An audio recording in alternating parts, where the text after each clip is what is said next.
What's up, guys, and welcome back to Beyond the Void Horror Podcast. My name is Alex. I'm Christina. And today we're going to be talking about episode 8 of Lovecraft Country, and you're not going to want to miss this one.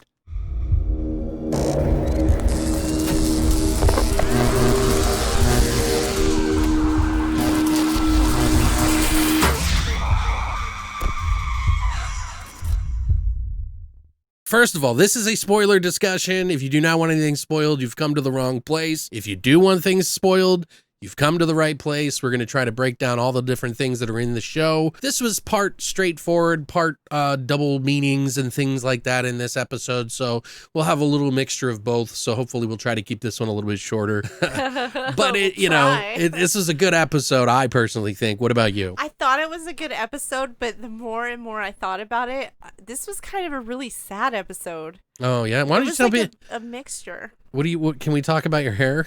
Oh, it's Halloween, so wear a wig. I wear a classic wig. Yeah. And I didn't want to do my hair. My hair is bad. So it's Halloween. Yeah. It's Halloween, so I have a wig on. Anyway, but yeah, I can see what you mean, but I don't know. I thought it was an enjoyable episode. It's on the half of the ones that I like. Yeah. It was probably my favorite. Yeah, there was some pretty creepy shit going on in this episode. A lot of really insane things. Like these they really go for it in this show, and that's something I think those of you who are not watching the show are missing out on, because there's some things I've never seen on TV before, or in shows, or in movies, and I think it's awesome. We learned a lot this episode. Yeah, we did. This episode was directed by Misha Green, who we followed on Twitter, and who talked about quite a few things about why this episode came about and the things that she wanted to add to kind of give this some of the ownership that we've been talking about, because throughout history, a lot of, Black culture has been removed from a lot of the culture that we get to see on movies and TV and all of that stuff. And this is the book was written to sort of reclaim and recultivate its own things, And Misha Green, this was actually her first time directing, because she's a writer on the show, and she's also wrote a miniseries so she has creative control on it as well. Exactly. And she wrote a miniseries, I think it was in 2016, about the Underground Railroad. Okay, that's cool. I didn't know that. Yeah. Very cool. Yeah, there was a moment in the episode where you probably saw a couple of girls doing jump rope, singing, their songs that they normally do.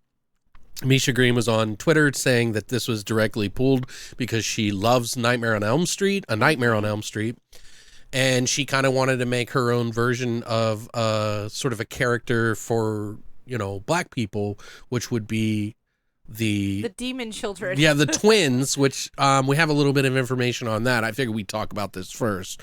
Her quote was, "You will see we used Nightmare on Elm Street and Freddy Krueger to tell what it is like to be a young Black girl in America." Topsy and Bopsy are the names of the twins that we get to see in this, who are fucking awesome. I love how they were dancing, and it was just creepy and unsettling. They did really good. It was scary. It had that It Follows sort of feel. Because in the movie It Follows, they keep getting followed by this thing. No matter how far away they go, it always follows them over long distances. That's a good reference. Yeah, I don't know if that was intentional. She didn't mention it. Misha Green didn't. But she said it was, she wanted to have their look based on racist caricatures of the same name Topsy from Uncle Tom's Cabin, which we see the book. She had a book fall off on her shelf, and you see one of the characters in there next to another girl, and she's holding her face or something. When Montrose and her are having that argument or whatever. Right. And then what I read too is the character, how they look, was, you said it was the racist stereotype. There's these kids called the watermelon kids? Yes, that is where they had the braids and the red things in their hair. Yeah. She said also in another tweet that nothing is scarier than the real American history, minstrel shows, and Uncle Tom's Cabin, which she also reiterated, saying, "Reading the Devil Doll chapter in Matt Ruff's novel and being a huge fan of A Nightmare on Elm Street, I wanted to create our own version of Freddy Krueger." But she's talking about the minstrel show, which was an American form of entertainment that essentially was blackface. A lot of them. That song in particular is one of on the list of minstrel songs that wore blackface. Oh. Yes, it was actually. Whoa. Yeah, it was by A.F. Winnemore. It's called Stop Dat Knocking at the Door. But anyways, it was from the minstrel shows they would have. It was like in the early 19th century. Each show consisted of comic skits, variety acts, dancing, and music performances that depicted people specifically of African descent in blackface. Mm-hmm. And that's what that song is that you keep hearing slowly creeps in every time they get closer. But yeah, I mean, we got more to talk about. I want to go in order. But I just thought that would be kind of interesting to go forward and so that you can understand that whenever we talk about the Topsy and Bopsy. So we start the whole thing off. We got Tick, Letty, and like Ruby and Dee and Montrose is there, and they're at a funeral, and we're like, wait a second, who is it? I didn't realize that was Emmett Till. You did, because they showed a picture of him. Well, not only that, he was in the basement, I think, with the kids in that Ouija board thing. Right. Yeah, exactly. He was. Yeah, I didn't realize that. They kept saying it was Dee's best friend. Right. So, Emmett Till, if you don't know who he is or who he was a 14-year-old boy and he was murdered. Lynched. Yeah. At 14 because he insulted a woman. No, they tried to say that he assaulted and insulted, said all these obscenities, tried to hit on her. So they massively lynched him and beat him and tortured him. Yeah. So at his funeral, the mother decided to have the Chicago Dispatch newspaper come and take photos, and she had an open casket. Right, so that everybody could see just how bad it was. And those pictures are still out there. Yeah, Christina. I accidentally. I didn't want to look at it, but one, and horrible. It's messed up because this was in 1955 in Mississippi, after being accused of offending a white woman in her family grocery store, which, Jim Crow laws had all these crazy fucking things that you couldn't, like the code of conduct, what a black person could do with a talk to a white person, etc. Right. And supposedly the lady made up a lot of shit. Mm-hmm. She said he grabbed him by the hips. She grabbed her by the hips and yelled obscenities at her, which never was true. And all those men who did that to him, who killed him, not guilty. Yeah, that's crazy. They mutilated him. Right. Like, they fucking...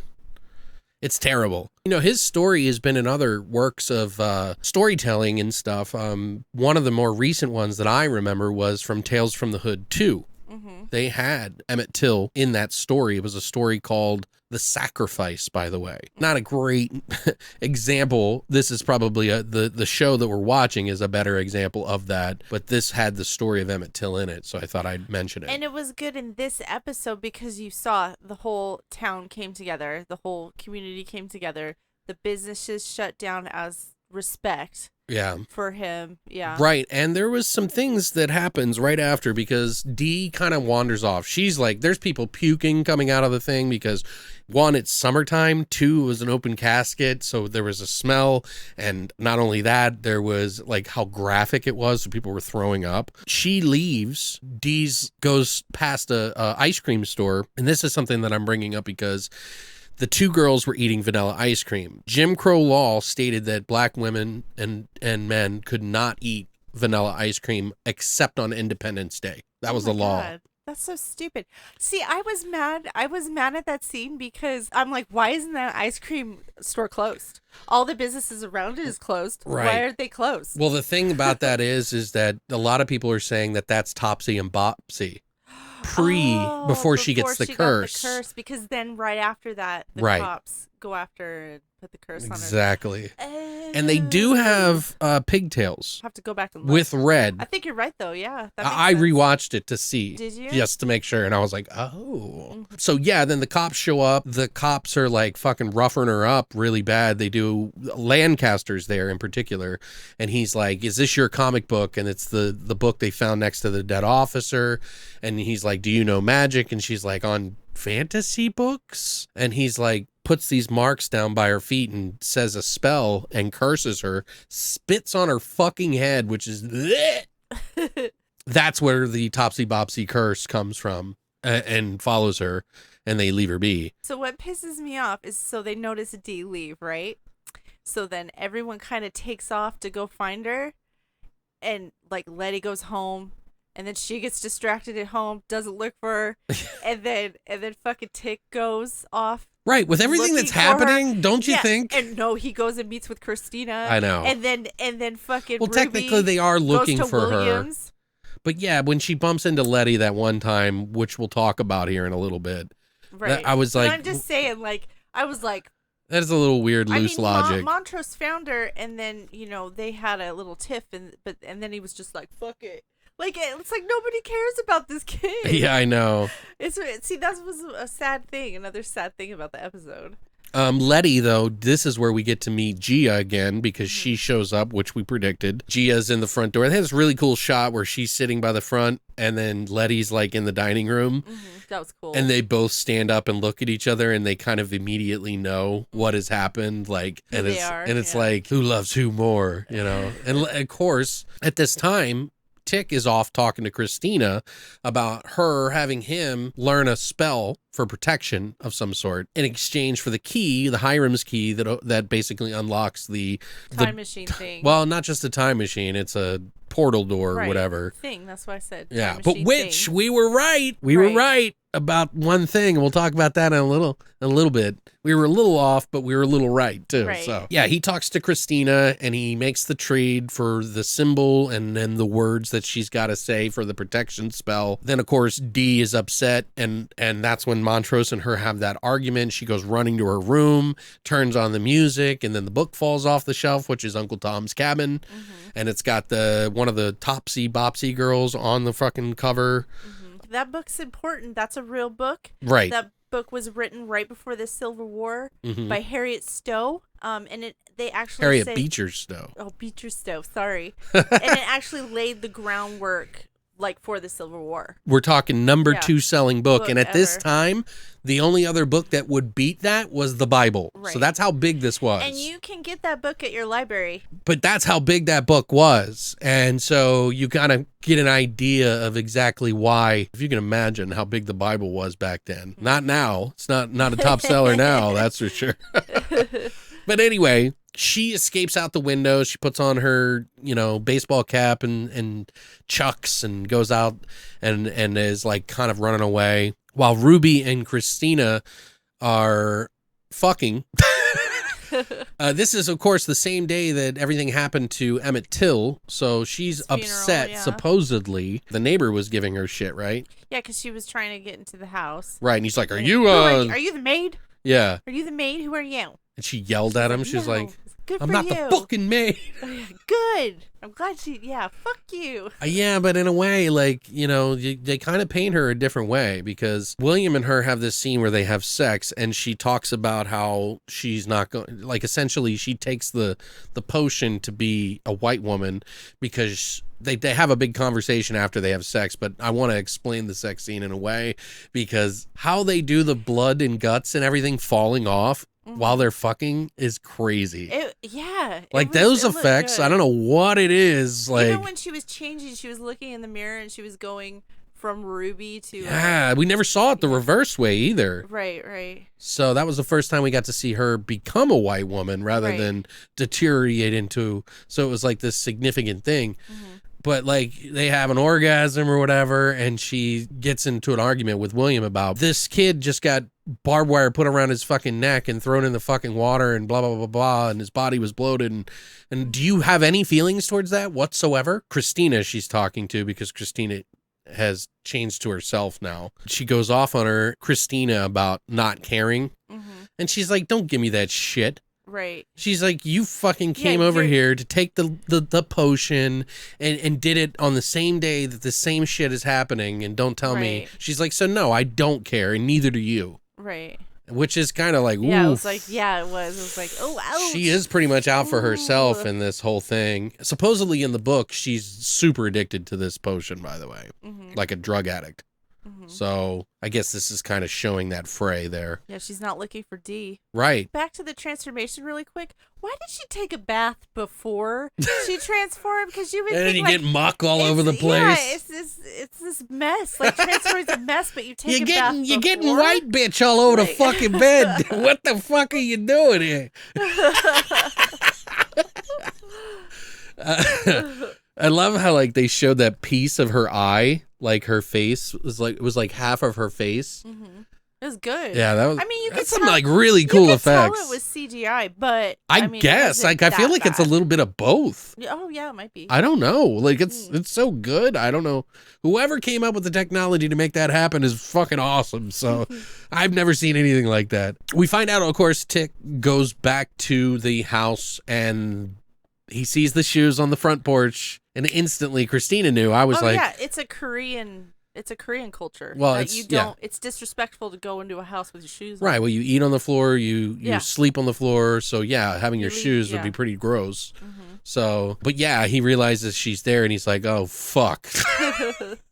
That's when they get into a huge argument. Like, cause Letty's like, he's like, what are you doing here? He's like, you're a succubus. She's like, well, we call it a kumio in my country. and he's like, same fucking thing or whatever. And then he's like, what are you doing here? And she doesn't respond. And so Letty's like, it's because she loves you, and then storms off. Mm-hmm. And fuck, man, Tick says some gross shit there. Yeah. That I'm like, ooh, dude. Again, it's that he's not a great person, is he? Oh. Right. He's not a good person. Well, I mean, yeah, it's really hard to like him sometimes. You know what I mean? He tells her to get the fuck out. Whatever we had wasn't real. Right. So get the fuck out. It's like, ooh. Do you think so that was the last time we see her? Do you think she'll no, pop back of course up again? we'll see her again. She's going to force her way in because love prevails. I think she's going to have to save him or something. Something, yeah. There's going to be something. But I still think Montrose is going to save his son somehow. Oh, yeah. I think so too. He said in here that he would. It just keeps there's little breadcrumbs, yeah. But Dee goes to the train station and sees the characters from the book, which was for the first time. Yeah, they're like walking up.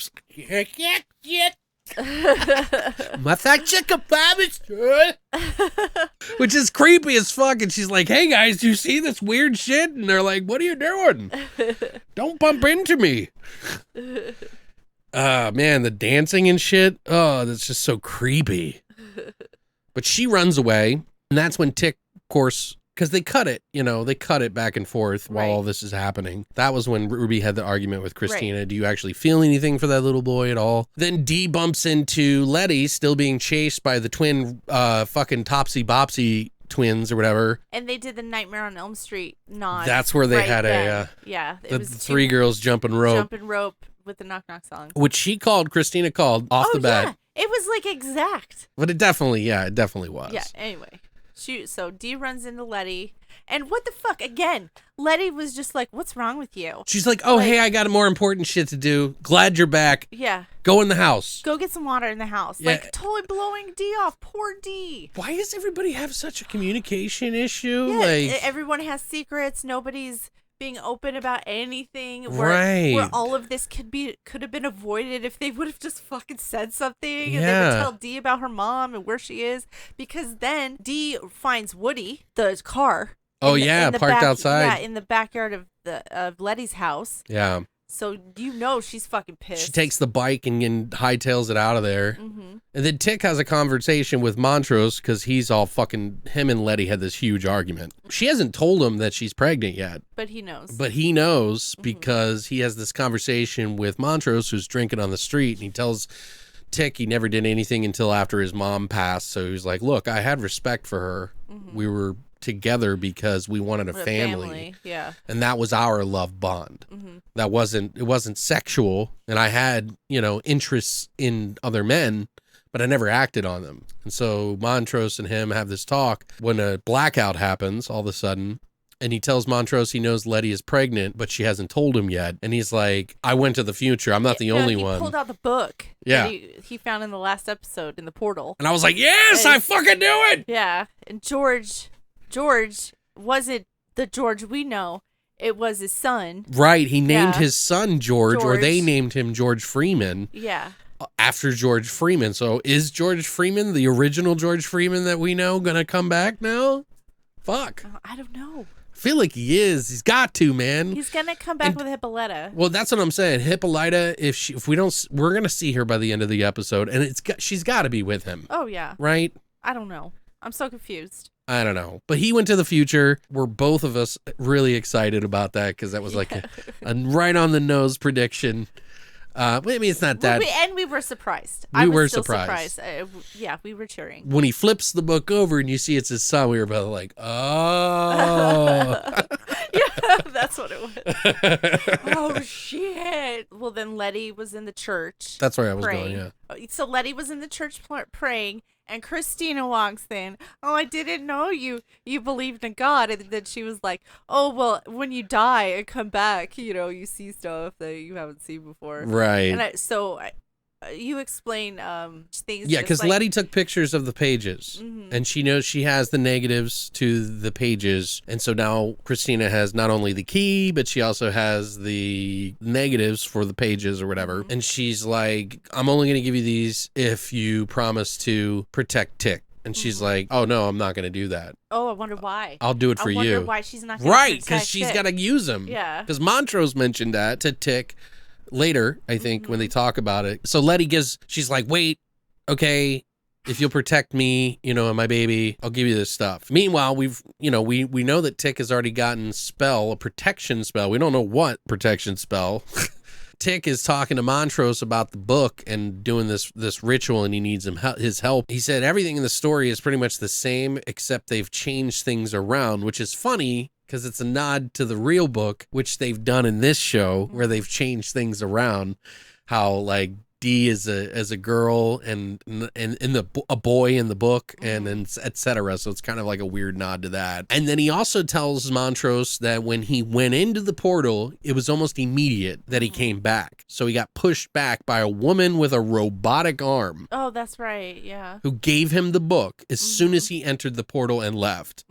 Which is really weird, and I wonder what that's all about. Right. I wonder if it's that Serafina. Oh, yeah, it might be. Do you know what I'm saying? Yeah, from the future. So I wonder what that's going to play out to be, and if they're ever going to show him going into the future for that moment, because that would be cool to see. Yeah, it would. I would like to see that. I hope they do. So then Dee goes to the police station because she wants to know what the fuck is Not going. just goes, storms the fuck in. She rides up on her bike and fucking just like kicks down the door.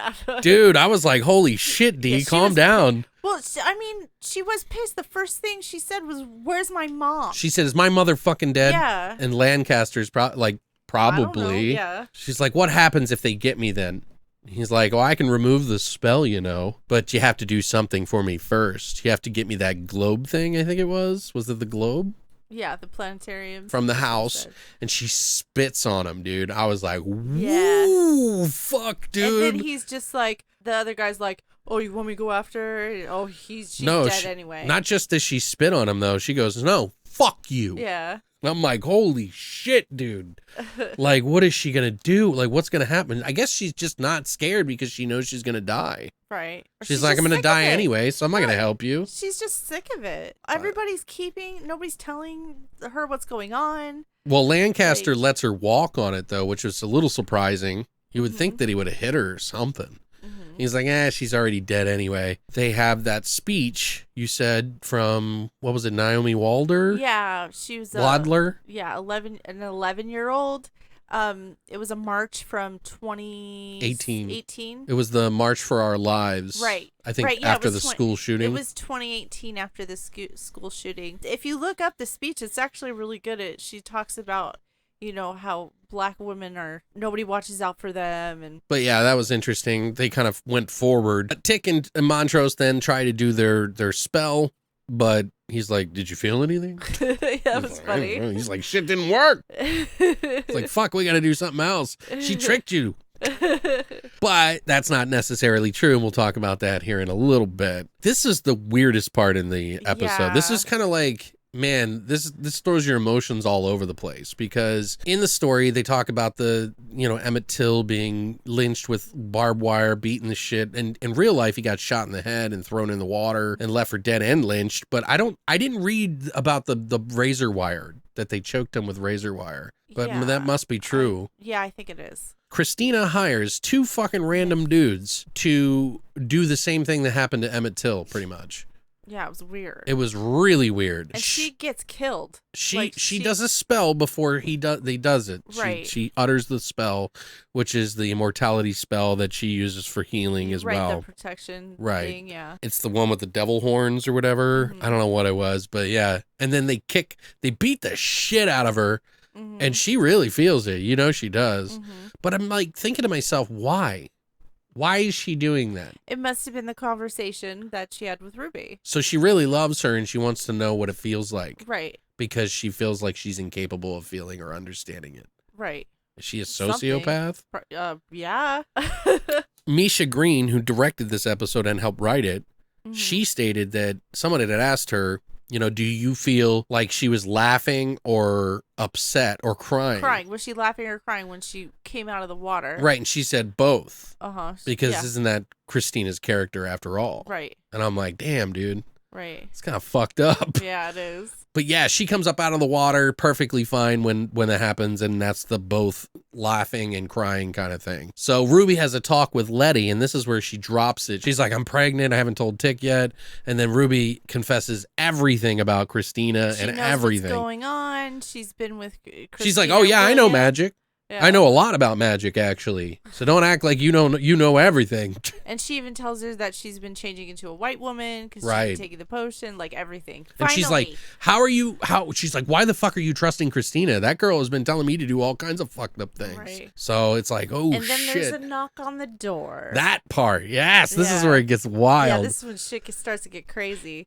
So it's the cops, and they have a warrant to search the premises, right? It's Lancaster and two other guys. One guy walks in. And Lancaster, bam, he can't walk in because there's a protection spell in the house, and it doesn't let people with the magic stuff. And she's like, what the fuck? She's like, he knows magic. Like, and then she's like, well, now he knows you know magic. Right. So then they fucking shoot up the place. Right. Letty and Christina had the conversation, and she got the spell on the side of her where she got shot. Mm-hmm. Wasn't it where she got shot?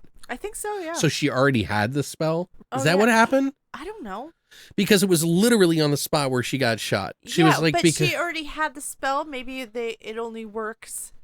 It was a different spell because she got brought back to life. I don't know. The bullets were kind of fucking whizzing past her head. That's protection. Yeah. You know, because I'm saying, was she always protected? I don't think so. And she didn't know it. I don't think so. Okay, that's all I was saying. But yeah, they fire up the place. You see Letty goes, wait a second, I can't get killed. Mm-hmm. So she just stands up and the bullets are coming close to her head and then whizzing off in a different direction. Ruby's all like, get down, Letty, get down. Fucking. And this is happening simultaneously while Dee is locking all the doors at the bookstore. Dee is arming herself, getting ready to fight the two Topsy Bopsy girls at the bookstore. As Ruby and Letty and all of them at the house are getting shot at, Dee beats the shit out of one of the twins. We don't get to see it happen, which was a real bummer. It might have been because they were kids. You think? Yes. I wanted to see her beat the shit out of him because she surprised me. Well, I mean, like, they were kid actors. I mean, that's a lot. They got a lot going on. Really, though? I mean, after everything do you really want to make two kid actors fight? Do you really think that after everything we've seen in this show, fucking while skin's coming off, all of this other nonsense and crazy shit? Whatever. There was just no time. Okay. Anyway, Montrose goes to help Dee, and he doesn't see the twins like everybody else, except for Dee, and she's, of course, cursed. They grab her left arm, and it, like, sears into it. They cut away.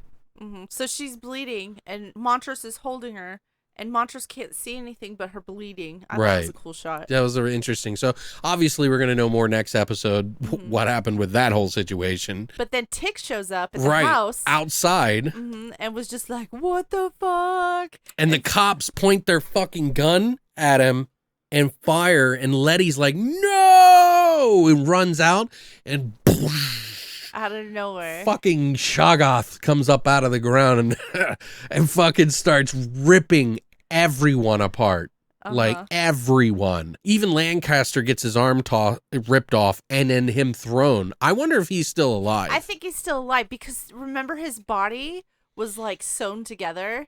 I bet you. That's true. I bet you that he's gonna come back. He's not dead. He's gonna come back all. That whole scene of him, the Shoggoth like ripping through people was bloody. There was that scene where they're like peeking around the car like Letty and Tick, and it just fucking sprays their face.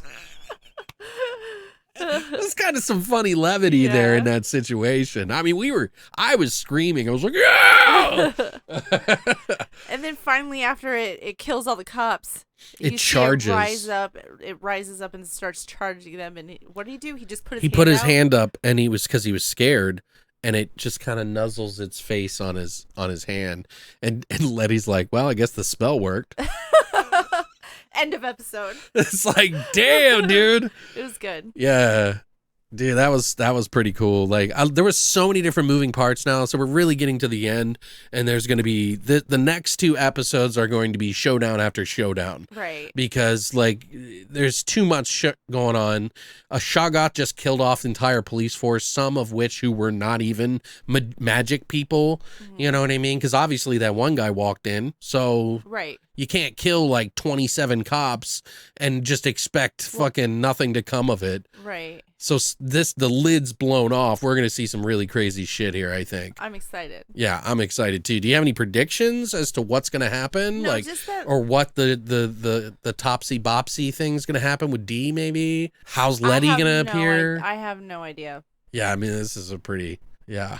And where does the Shoggoth go after he's protected? Back underground. Does it? That's where it came from. He doesn't have the whistle, though. That's where they all come from. Well, he probably only comes when cops need to get killed. That's happened multiple times, though. Mm-hmm. So I don't know. I don't know what's going to happen with Hippolyta. I want to know. I hope to see George before the show's end. I still think Montrose is going to play martyr. He's going to change the course of history somehow. I don't know what Christina's plan is, but she obviously is going to get... Tick's going to be in that machine at some point in time. But something's going to happen, and I wonder what it is. We'll find out next week. I wonder if Christina's going to get Kumiho'd. But yeah, guys, what did you think of this episode? I would love to hear some of your thoughts on this. We're going to be back next week for another episode of Lovecraft Country and talk about it. Hopefully we gave you some things that you didn't know and maybe you've thought about, and did some of your predictions come true. But thank you guys so much for coming by, and as always, long live the void.